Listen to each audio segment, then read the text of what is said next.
Share बाज़ार share market का लंबी रेस का घोड़ा होता है। खूब ताबड़तोड़ कमाई करता है। नोट पे नोट छापते हैं ऐसे व्यक्ति। कैसे जानेंगे कि ये संजोग ये योग आपकी कुंडली में है कि नहीं? आइए समझते हैं। नमस्कार, मैं राजीव प्रसाद स्वागत करता हूँ आपके चैनल एस्ट्रोमंच 108 पे।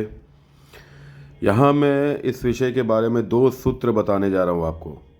इनमें से अगर कोई सा भी लागू हो जाता है तो एकदम आँख बंद करके आगे बढ़ जाइएगा, ठीक है? अगर कर रहे हैं तो उसे और भी हाईलाइट करिए या फिर उसको और कॉन्फिडेंस के साथ आगे और बढ़ाइए। और शुरू करना चाहते हैं तो एकदम आगे बढ़ जाइए, आँख बंद करके उतर जाइए इस फील्ड में। मैं इतने कॉन्फिडेंस से ये कह रहा हूँ। पहला और आखिरी दाव आपका ही होगा। चलिए समझते हैं। लेकिन हाँ, आगे बढ़ने से पहले मेरा आपसे एक निवेदन है, एक दरख्वास्त है कि चैनल को प्लीज़ सब्सक्राइब करिए, ज़रूर से करिए। क्योंकि एक तो मैं मेहनत आपके लिए ही कर रहा हूँ और दूसरा मेरी कोशिश यही है कि मैं आपको सच समझा सकूँ। झूठ तो बिक ही रहा है बाज़ार में, तो ये तथ्य को मैं आपको इस फैक्ट को समझा सकूं। क्योंकि ये समुद्र शास्त्र है।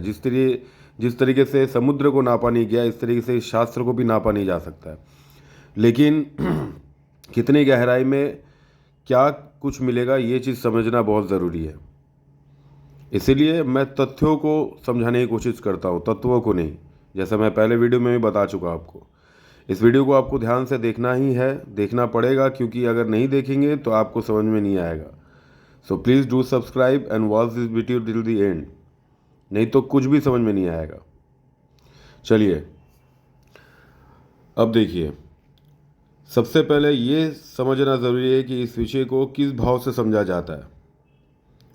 ये ब्लैंक चार्ट है, ये देखिए, ये हमारा पंचम भाव होता है। अगर पंचम भाव का मालिक, ठीक है, सबसे पहले ये जानिए कि वो क्या दर्शाता है। पंचम भाव शेयर, सट्टा बाज़ार, क्रिएटिविटी, क्रिएशन, इंटेलेक्चुअलिटी, इंटेलिजेंस, बुद्धि, इन सब चीज़ों को दर्शाता है। तो शेयर बाज़ार में क्या चीज़ों की ज़रूरत पड़ती है सबसे ज़्यादा? एक तो पेशेंस, ठीक है, और अपना इंटेलिजेंस, अपनी बुद्धि, इसका इस्तेमाल बहुत ज़रूरी होता है, करना ही पड़ता है। तब जाके वो अप्स एंड डाउन्स को समझ पाते हैं, क्या माहौल है मार्केट का, वो उस चीज़ को समझ में आता है। इस तरीके से ये पांचवा घर उस चीज़ को दर्शाता है। और इसका स्ट्रॉन्ग होना, इसका मजबूत होना बहुत ही ज़्यादा ज़रूरी है। अब आइए पहला पॉइंट समझते हैं। पहले जो ये फिफ्थ का लॉर्ड है, ठीक है, पांचवा घर का मालिक, उसका फिफ्थ का लॉर्ड, देखिए उसके स्वामी कहाँ जाकर बैठे हैं। वो 3, 6, 8, 12 को छोड़कर आपके जिस भी भाव में बैठे हों, बस 3, 6, 8, 12 में ना हो। एक बात और मैं बता देना चाहता हूँ, ये वीडियो मैं खास करके उन लोगों के लिए बना रहा हूँ जो शेयर बाज़ार मार्केट से बिलोंग करते हैं या रिलेटेड हैं। और काफ़ी हद तक ये उन लोगों के लिए है जो हाई पिक में काम करते हैं या शेयर मार्केट में जुड़े हैं, जो ताबड़तोड़ कमाई करते हैं। उनके लिए नहीं, जो लैक ऑफ मनी या फिर क्राइसिस के लिए शेयर मार्केट करना चाह रहे हैं या फिर एक प्रैक्टिस के वे में या फिर सीखना चाह रहे हैं, उनके लिए नहीं है। अगर आप अभी भी ये वीडियो देख रहे हैं तो आप यहाँ स्टॉप कर सकते हैं। ये उनके लिए है जो इनबिल्ड है, जिन्हें ऊपर वाले ने, यूनिवर्स ने उन्हें बना के ही भेजा है, ठीक है। और मैं उन्हीं के बिहाफ में ये वीडियो बना रहा हूँ, उन्हीं के लिए, कि शेयर मार्केट में कितना ताबड़तोड़ कमाई करते हैं और कैसे करते हैं, ये चीज़ समझना है। अब ये विषय बता रहा हूँ। देखिए, फिफ्थ का लॉर्ड, उसके स्वामी जिस भी भाव में बैठे हों, बस 3, 6, 8, 12 को छोड़कर, ठीक है, 1, 5, 9, 11 में अगर बैठते हैं तो ये बहुत ही अति शुभ माना जाता है। एकदम जिसको कहते हैं, मतलब सोने का पाया लेकर आना, अति शुभ। मतलब यहाँ बैठना बहुत ही अच्छा रिजल्ट मिलेगा। बाकी और जो भाव बचते हैं 3, 6, 8, 12 को छोड़कर, उसमें उसके स्वामी, ठीक है। अब मैं ये चीज़ बताने जा रहा हूँ। स्वाति, मघा, धनिष्ठा, भरणी, अश्लेषा, ये 5 नक्षत्र में अगर फिफ्थ लॉर्ड के मालिक जाके बैठे हुए हैं, ठीक है, जिस भी भाव में बैठे हैं और उसके भाव के मालिक का ये नक्षत्र है, समझ रहे हैं, मतलब ये 5 नक्षत्र में होना चाहिए। फिफ्थ लॉर्ड के मालिक जिस भी भाव में जाकर बैठते हैं या खुद फिफ्थ लॉर्ड में ही बैठे हैं, बस उसके मालिक, नक्षत्र के मालिक कौन से होने चाहिए? ये स्वाति, मघा, धनिष्ठा, भरणी, अश्लेषा। स्वाति के मालिक कौन है? राहु, मघा के केतु, धनिष्ठा के मंगल, भरणी के शुक्र, अश्लेषा के बुध।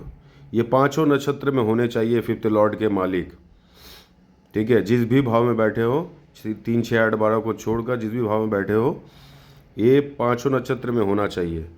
तब जाके स्पेशली ये सूत्र लागू होगा उन जैसे जातकों और उन जैसे व्यक्तियों के लिए, महिला पुरुष सबके क्षेत्र के लिए बात बता रहा हूँ मैं, ठीक है। ये एक पॉइंट हो गया। अब देखिए दूसरा जो पॉइंट है, दूसरा जो सूत्र है, फिफ्थ का लॉर्ड, ठीक है, फिफ्थ का लॉर्ड अगर दूसरी राशि बनती है, दूसरी राशि मतलब वृषभ राशि, उस हिसाब से यहाँ पर मकर लग्न होंगे, तो मकर लग्न से अगर देखा जाए तो दूसरी राशि वृषभ राशि बनती है। या फिर फिफ्थ का लॉर्ड जिस भी भाव में वृषभ राशि बन रही है, सेम चीज़ लागू होगा, 3, 6, 8, 12 में नहीं होना चाहिए। बाकी जिस भी भाव में लागू हो रहा है, वृषभ राशि बन रही है, दूसरी राशि वृषभ राशि, उनका कनेक्शन सेम, ये नक्षत्र, यही नक्षत्र होने चाहिए, 5 नक्षत्र। और दूसरी राशि के मालिक अगर सेकेंड हाउस में जाके बैठे या फिर लाभ हाउस में जाके बैठे, फिफ्थ का मालिक अगर वृषभ राशि में जाके बैठते हैं या वृषभ राशि खुद होते हैं फिफ्थ के लॉर्ड, वो अगर कैसे भी करके सेकेंड हाउस या 11th हाउस से कनेक्शन बना ले और सेम ये नक्षत्र लागू होंगे, ये 5 नक्षत्र, तब भी ये सूत्र, ये टॉपिक लागू होगा, माना जाएगा। 100 नहीं 1001% मैं आपको ये अच्छे से गणना करके, रिसर्च करके, काफ़ी कुंडली को मिला के मैं ये चीज़ आपको बतला रहा हूँ। तो ये 2 पॉइंट है, काफ़ी गहन तक जाकर ये चीज़ मैंने खोज के निकाला है। इसको देखें, समझे, लागू करें। आप भी अपने कुंडली में चेक कर सकते हैं। बाकी आशा रखता हूँ कि मैं ये जानकारी से आपको संतुष्ट कर पाया हूँ। आपका बहुत बहुत धन्यवाद अंत तक वीडियो देखने के लिए। बाकी पसंद आया है तो इसे अपना प्यार दें, अच्छे से रहें, स्वस्थ रहें। हर हर महादेव, हरे कृष्णा।